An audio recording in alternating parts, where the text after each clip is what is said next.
Hello and welcome to the Poetry Podcasts. I'm Kirstie Blair. I'm here with Rhian Williams, and today we're going to talk about Robert Browning's poem Porphyria's Lover. And as always with these podcasts, if you're listening to this, you really need to have read the poem beforehand, and ideally have a copy in front of you. And you can find one, if you don't have one, on our blog, poetrypodcasts.wordpress.com. Okay, so Porphyria's Lover then was published in 1836 by Browning, and we have chosen it because it's a poem that's often described as a classic example of a dramatic monologue, which is a particular kind of poem which sort of came to the fore in the 19th century. Yes, and actually this is one of the earlier, or taken as one of the earlier examples of the genre in the Victorian period. And a dramatic monologue, in the kind of classic, simplest definition of a dramatic monologue, is a poem spoken by an individual, spoken by an I, but in which the I cannot be identified with the poet. Indeed. And usually the dramatic part of the dramatic monologue is that the speaker is addressing someone else within the poem. Yes. So the crucial thing to remember is that a dramatic monologue represents speech. Indeed. It represents someone presenting a case. Exactly. To an auditor. Now, Porphyria's Lover is slightly unusual in this respect, in that there doesn't seem to be an auditor within the poem. Indeed, yes. So whether or not the figure of the woman in this poem counts as such is debatable. And if you've read the poem, you'll know this is one of the most fantastically sinister and unpleasant of all Victorian poems, or indeed of all poems, because this is a poem about a murder, in which, shockingly, when we get to line 40, two-thirds of the way through the poem, suddenly the speaker kills the woman that he's talking about. He strangles her. The poem ends famously with them sitting together, him sitting in this kind of romantic pose with a dead woman slumped on his shoulder. So it's a nasty poem. Indeed, and it really creeps up on you, the nastiness. So you're sort of taken by surprise. Yes. Suddenly. I mean, one of the classic things often said about the dramatic monologue is that it's a way of inviting you into sympathy with a particular speaker. So we judge them, but we're also sympathetic to them. Yeah. And this poem is fascinating because by line 40 you might be sympathetic to the speaker's apparent thwarted love affair, but then suddenly you realise you've been sympathising with someone who is quite simply and straightforwardly a psychopath. Indeed. Absolutely. So what we thought we would do today then is to go through thinking about how Browning sets up that terrible and horrible tension wherein you're lulled into a sense of potential sympathy with somebody, as we say, who turns out to be a psychotic murderer. Yeah. And so another part of the dramatic monologue's mode is that because it presents itself as a speech which is presented to an auditor but which can't be identified as the poet, so this isn't the poet speaking, Browning's not a murderer, there's a sense in which you are set up to be suspicious of or sceptical of what the speaker is saying. Yes. And that's the difference, the big difference between dramatic monologue and soliloquy. Yes. Because when Hamlet speaks to us on stage in a soliloquy, we assume that those are actually Hamlet's private, innermost, true thoughts. Exactly. But in a dramatic monologue, in a dramatic monologue, everything is open to interpretation, and that's what makes it such a fantastic form to talk about. Exactly. So we are the person, in a way, that speaker in the dramatic monologue is trying to convince, and it's up to us to start being alert and on our guard about what he's trying to do to convince us. And in a sense, these are case studies of the workings of a mind, the workings of an individual, and what we're doing here is we're just going to look at the opening of the poem, really. That's all we'll have time for. But to say, you know, when you read this poem a second time, what clues are there in the first part that would lead you to realise that there's some kind of pathological thing going on with the speaker? What might we pick up on later readings that show us that this murder is anticipated? Yeah, exactly. This is what we've sort of become like detectives after the case. Exactly. How could we have predicted this could have happened? Where does he let things slip that tell us that there's something not quite right here? So what we're going to do then is to look, as Kirstie says, at the first part of the poem, to think about the ways in which Browning is staging this horrible dramatic moment that's going to come and take us by surprise. And we're sort of then going to say, how is it that this murder, in what mode did this murder take place? So So let's start then, I guess, with the title, Porphyria's Lover. And that in itself is interesting, because usually the title of a dramatic monologue is the name of the person speaking.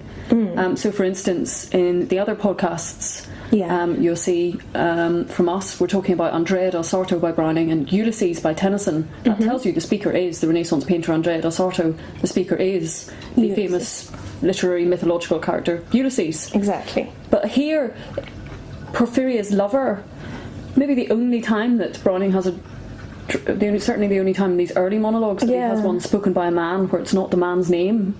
Yeah, that's true, I think. Yeah, exactly. And so in this case, instead the man is defined against somebody else. The only name in the title is Porphyria, the woman. And we never find out who this man is. No. So already from the start, he's in a kind of passive position in relation to Porphyria. She is what defines him. What defines him is his love. Exactly. And so we might think about gender relations in the first half of the 19th century here and how that impacts on this moment. Yes, exactly. Is that indeed this is a man named for a woman rather than the other way around, which is what you usually get, obviously. So when you're looking at the start of a dramatic monologue, what you should always think to yourself is, if I were saying these lines, if I were speaking them out loud or saying them to someone else, what would my mood be? What tone would I be saying them in? Exactly. So the rain set early in tonight, the sullen wind was soon awake. It tore the elm tops down for spite and did its worst to vex the lake. There's a lot of both sadness and anger in these lines, I would bitterness, say. exactly. And it's coming in, especially, obviously, in sullen, in spite and in vex. Spite and vex particularly being quite nasty words. Exactly. And I think as well that we have then the rain set early in tonight, the sullen wind, it tore the elm tops. Browning is taking us into the eye of a storm here. Yes. And it is something that is both evokes a natural world of tempest and tempestuousness, but also a literary tradition and cliche to a certain extent. This is, at the end of the 18th century, there's a lot of Gothic writing, a sort of sense in which it's also a literary mode, and we're set up now to expect something dramatic, something romantic, something of the romance genre, perhaps, or the Gothic storm, genre. wind and rain being classic in that, and even the kind of outdoor lake version, I suppose. Yeah, exactly. But also, this would be an example of what would come to be defined maybe about 2 decades after this poem was written by John Ruskin as pathetic fallacy, which you probably come across. Pathetic fallacy is where a speaker projects their own feelings and mood onto the natural world. Exactly, absolutely. And Ruskin uses Tennyson, if not Browning, as his prime example. Absolutely. Of that. So in other words, is the sullenness, the spite and the vexation actually attributed to the rain and the wind, or is this what the speaker is feeling? I mean, even I think that little word early gives you a clue as to his thoughts and emotions. The rain set early in tonight rather implies that it's always raining. Yes, yeah. But tonight the rain is even worse than usual. Exactly. Tonight it's even earlier. Everything's wrong. Exactly. So there is a sense of nothing is going to plan. Things have happened too soon, come along too soon. It was too soon awake. So we're having this sense then that this scene is being set that is both familiar and strange to us. I listened with heart fit to break. So what do we have here then? The heart, breaking heart, that does imply some romance story. Yeah, and it's almost a cliche, isn't it? Exactly. A broken-hearted lover. Absolutely. And yet this isn't broken yet. It's fit to break. It was at a point ready to break. So we're on a brink at this moment in the first 5 lines. Yes. And fitting... With heart fit to break. I don't know what colloquial sense you'd usually use. My heart was fit to break. It's an odd phrase. It is an odd phrase. And it suggests sort of fits as well, fits and starts. Yeah. There's something already unsettling then, and yet, as I say, familiar. And looping with that together then is this rhyme that he's using. And again, we really need to be aware of when you have a speech which is rhyming. That's odd because we don't speak in rhymes, obviously. Yes. And a lot of dramatic monologues are in blank verse. Yeah. Unrhymed blank verse. in the 5-beat iambic pentameter, the kind of classic. Absolutely. Which is mode what, of course, what you speech. get exactly. English speech in Shakespeare's plays are often in this blank verse shape, which makes you feel like blank verse is natural to speech. But here we have speech that's 4-beat lines and highly elaborately rhymed, because we have A, B, A, B, B, C, D, C, D, D. So we can see how constructed the verse is, how carefully constructed. Exactly. From the outset, it doesn't really seem like a natural way of saying things. No, exactly. So it's an uncanny thing. It's both a speech and not a speech. And in terms of the way the rhymes are pairing together, I think A, B is a nice swirling back and forth, but then it sort of judders B, B, you know, at the end of each one of those little groupings. It's not neat, it's a little bit of an interruption, those couplets. Exactly, so they're in packets of 5 lines rather than 4, which is, so it's sort of suggesting something even and coupling, and yet always odd. With the leftover. Yes, I think that's right. So moving on, when glided in Porphyria, so I listened, when glided in Porphyria, straight she shut the coat out on the storm and kneeled and made the cheerless grate blaze up and all the cottage warm. And then she starts taking off her clothes, untied her hat, and last she sat down by my side and called me. So what we have here is Porphyria coming in and immediately being very active. Yeah. I mean, when I read this passage, I think, why is the speaker sitting in the cold with no fire? We don't even know if the door's closed, if she shut the cold out, you know, in this miserable situation. And she comes in a very domestic way. She makes everything bright. Absolutely. And cheerful and homely. Exactly, she's turning his kind of little hovel into a home. Yes, for the evening. But she's also very active. Yeah. You know, immediately she shut the cold out, she kneeled, she made the cheerless grate blaze up. Which done, she rose, she withdrew, she laid, she untied, she let, she sat down by my side. Absolutely. And during all this action, the speaker, who's only been the subject of the verb to listen, not exactly a very active verb so far, is doing nothing. Yeah, exactly. To contribute to this. Yeah. It doesn't seem like he even speaks to Porphyria.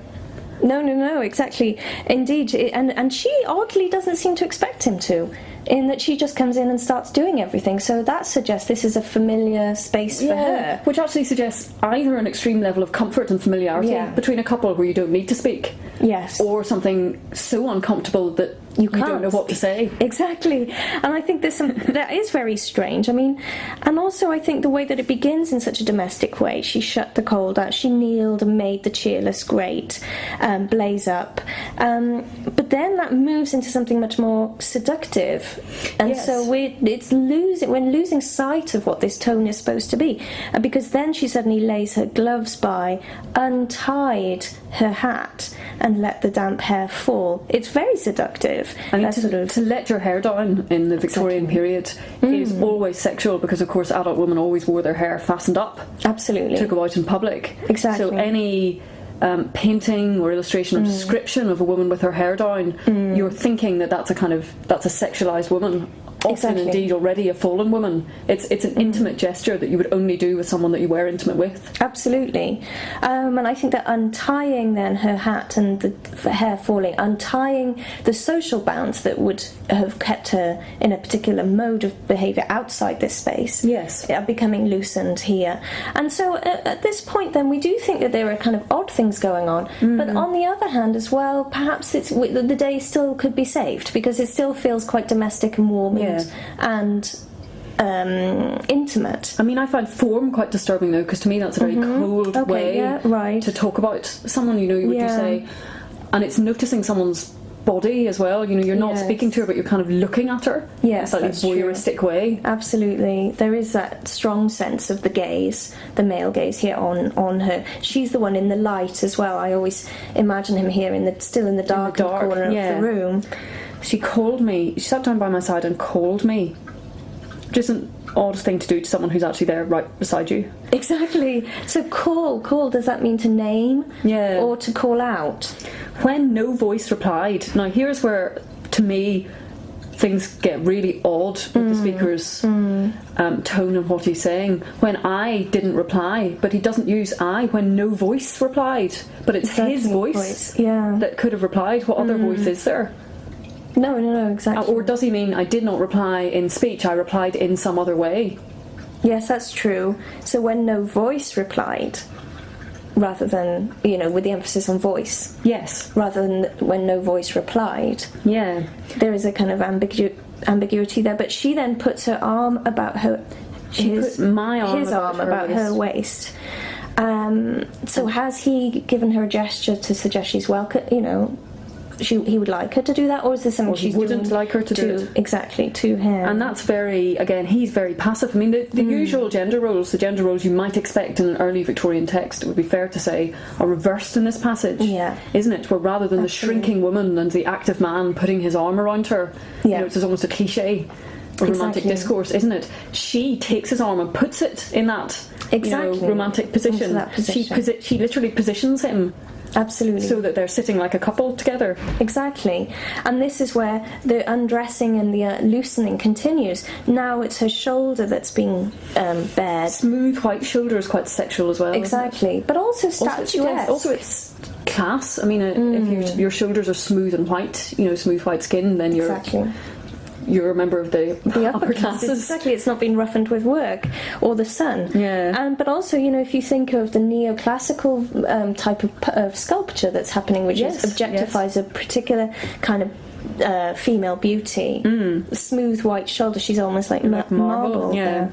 And then all her yellow hair displays to gain that fairness of the upper classes. And stooping made my cheek. I mean, made is again an odd word, like almost forcing. Exactly. Made my cheek lie there, like she has to actually pull his head down. Absolutely, to be on her shoulder. Also, stooping is interesting because it suggests that she is literally in a kind of a higher position. Exactly, absolutely. Like she's bending above him and he's sitting down, so... Absolutely.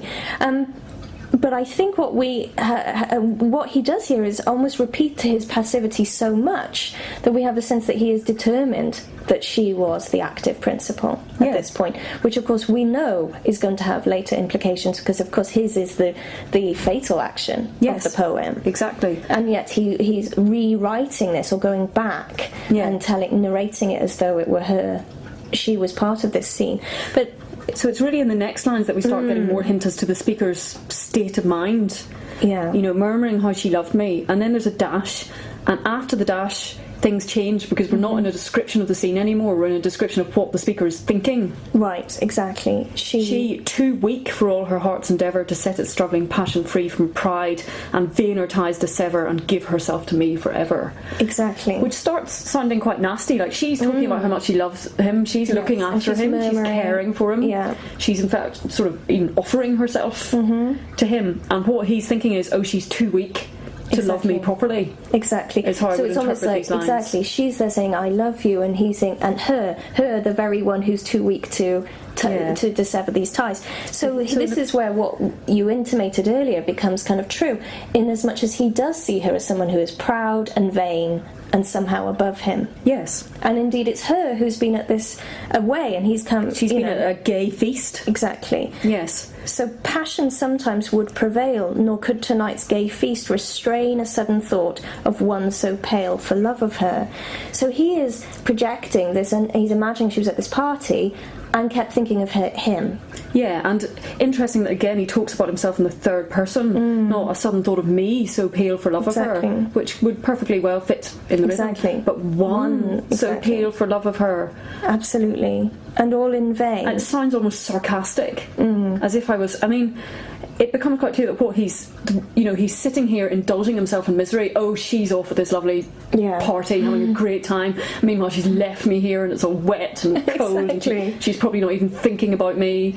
Yes, exactly. And then she turns up and he's like, oh, wow, well, she must have been overcome with passion and desire again. Yeah, but in effect, it's too late because she's not, Exactly. I mean, I think he's he's obviously very conflicted in this section in as much as that he's clearly turned on by her arriving and yet is also angry. And she's saying, oh, well, I love you, but he's thinking in the manner that you do if you're having a row with someone and they come in and say, I love you. She's saying, yeah, well, that's not much use, is it? Because you won't. But also it's very interesting that he conflates love, and this is typical Browning, with total possession. Absolutely. And give herself to me forever. Exactly. So one of the big themes in all of Browning's generally somewhat disturbing love poetry, is the fact that love is transient, and how you might make a romantic moment or a moment in which you're perfectly in love last forever, and what it means to possess someone else, what it means to be a couple and to be in united. love and to be loved. Yes. Who has the will in that relationship? Yeah, so he's very interested in power relations between men and women. Exactly. And this is one of the most disturbing poems in his exploration of that. And you can go back through and notice all the ways in which he has untied and dissevered, restrained. He always is landing on these verbs of binding. Yes. This is a preoccupation of his. And so what this lover now is doing is to say, is this the moment when she gives herself to me forever?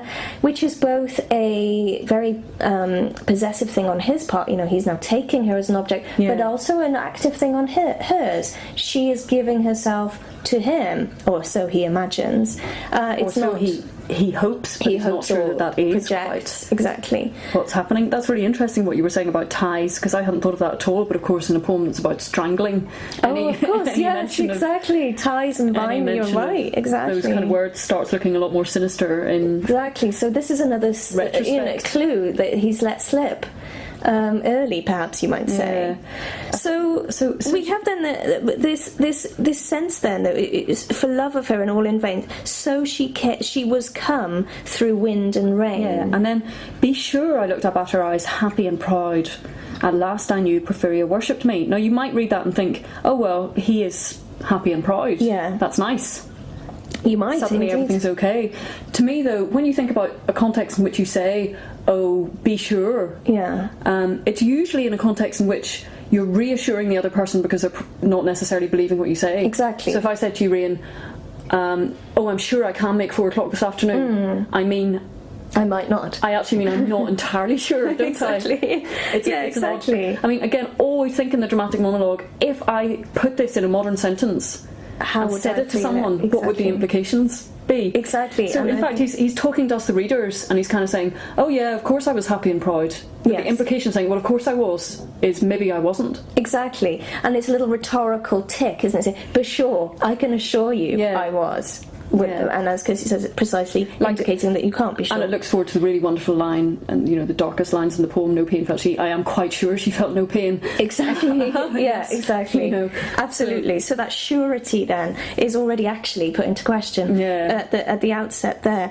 But I looked up at her eyes, happy and proud. Again, is it her eyes that are happy and proud, or him looking at her? Because that line ending leaves it nicely ambiguous. Exactly, the enjambment. At last I knew Porphyria worshipped me. Worshipped is quite a strong word. Does she actually worship him? And what does it mean to worship somebody? And how does he know? Exactly.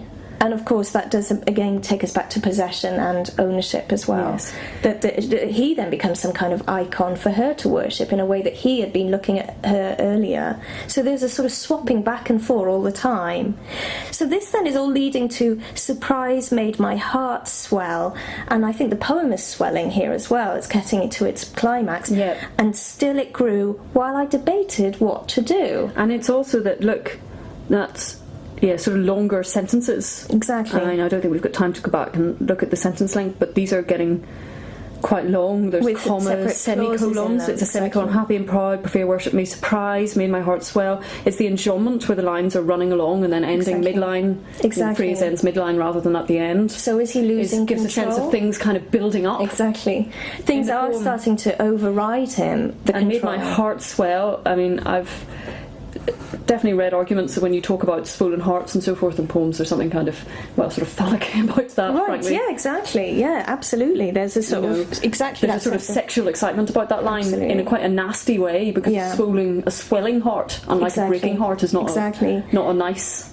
No, not at all. Thing. And then we have finally him with the action. I debated what to do.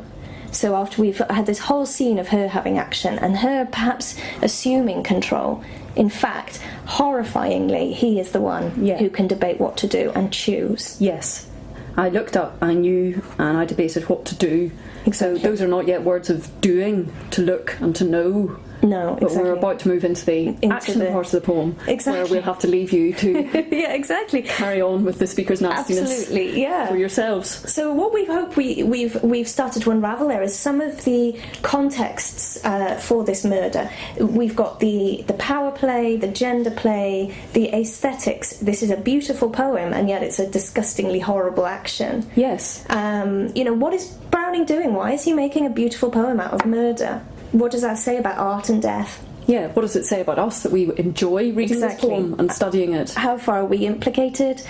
We can't step in and stop it. Yeah, and not just how does the poem itself act in relation to gender relations, but how does that fit into an early Victorian context in which these masculine and feminine roles, female passive, male active, are becoming very solidified. Exactly. The whole poem can sometimes seem like a sardonic comment. Absolutely. Or a way of taking Victorian, cliched gender roles to the extreme. This is the logical conclusion of a society which believes that women might be passive objects of male exactly. So this is desire. Where we can find then dramatic monologues, which are often very contemporary in feel to their period, are ones that show you where the kind of aesthetic work of poetry actually has a social political context. Exactly. But that Browning is conducting this through this really odd idea, ultimately then, of the staged speech, the natural, made intricate, made controlled, made beautiful. Okay, thank you.